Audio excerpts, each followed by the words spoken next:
Okay, my rucksack's packed. Damn, my lunchbox cracked. I feel a bit nervous. Have they brought the one strap back? I'm Benji, by the way, or Little B, Benny J, Benjamin Button, Goofy B, Big Ben, just a few of many names. I hope I have as many mates as I did in Oakwood. But it was tough. I learnt from the start it was rough. I'm way shorter than the other kids, but I'm smart. And I'm funny-ish.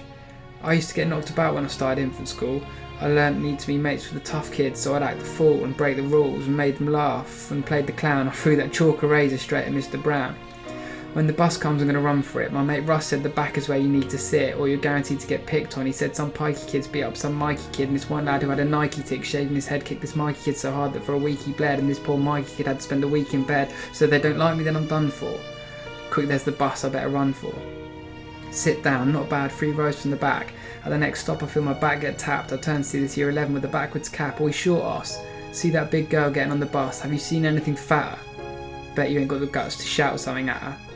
When she gets on, the bus is raucous. With perfect timing I shout out, "Look, a walrus!" They're only words I'm sure she's heard before. Although I feel a bit bad, I feel accepted as the laughter roars. Simple meaning is misleading as the brake sound. Take a seat and compete amongst the stray sound. All aboard, your reward will be the playground. Hi, my name's Tracy. It's the first day of school and I'm pacing. Oh my god, the thought of a new school makes my mind a mess. Jeez, I hate this frumpy dress. I'm feeling stressed. Calm down, Tracy. Deep breath. Just at my last school, things weren't so good at the end. They started out well, had great friends, we had this tribute band.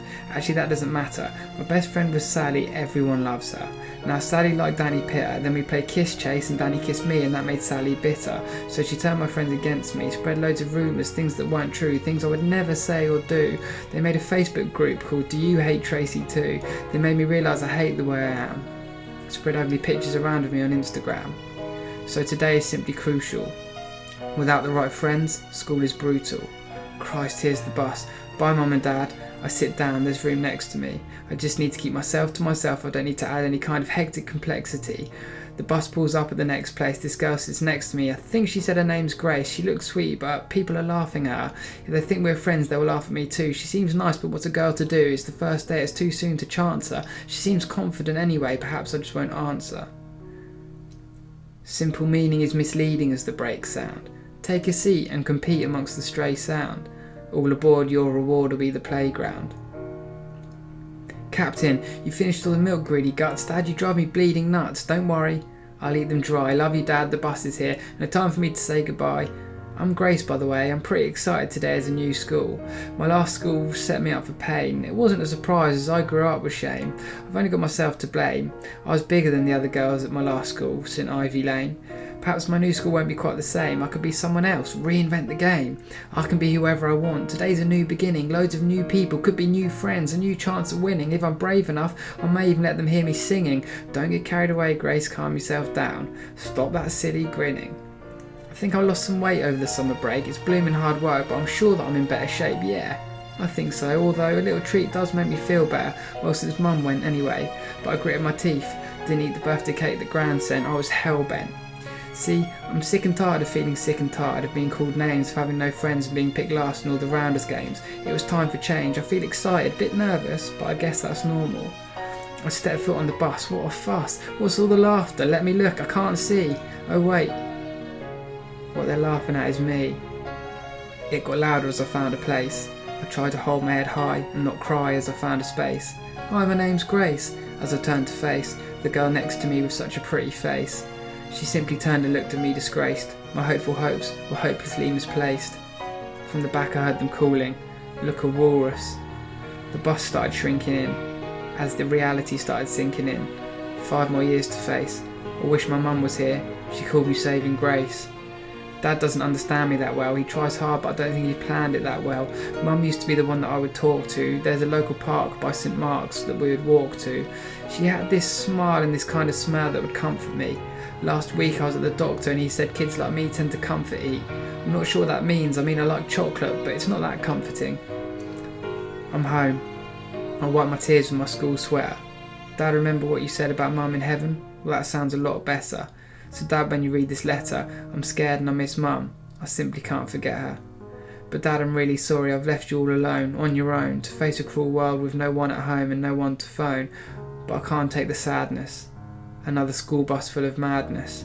And Dad, heaven sounds so lovely. I can't wait for Mum to hug me. Simple meaning is misleading as the brakes sound. Take a seat and compete amongst the stray sound. All aboard, your reward will be the playground. Grace, it's your dad. I don't know why I'm writing back to you. Even as I write this letter, I can't believe the facts are true. All the things we made a pact to do. You called me Captain Dad, and Dad the skipper too. Now I'm shipwrecked, and without a crew. I know it was hard to lose Mum so young, it broke my heart, little Grace, but remember we promised we would stay strong and soldier on, you can't be gone. You looked so happy the last time that I saw you, all set for school, I told you I adored you. If I'd known it's the last time I'd hear your voice, I'd have frozen time itself. When you spoke, I'd have hung on to every sound. I know it sometimes annoyed you when I hung around. When you sang, Grace, your voice was beyond beauty, like the angels would sing through you, like they were singing directly to me. If I knew how you felt, I had no idea. Why, Grace, didn't you talk to me? I could have explained that kids say thoughtless things and the awful things that madness brings. I know how much the sadness stings, but Grace, I could have made you see how great to me you'll always be. If that wasn't enough, I know that I could have made you see that the journey has many roads, many twists and many turns. Sometimes it hurts, sometimes it burns, but with help we can always find another path, a path that would have shown you your true beauty. I'm sorry, Grace. I've failed my only duty. Now I'm left here staring at a clock, counting the hours between every tick and tock. On the stand I see your milk-free bowl of Cocoa Pops. In my hand I hold your lucky pair of Disney socks. Give Mum a massive hug from me. Love you always. Your Dad, the Captain. You see, simple meaning is misleading when the brakes sound. You're far from dreaming what you're feeling is no playground. It's a fairground, not a fair cop. So next time someone makes your head drop, remember we're still those kids standing at the bus stop.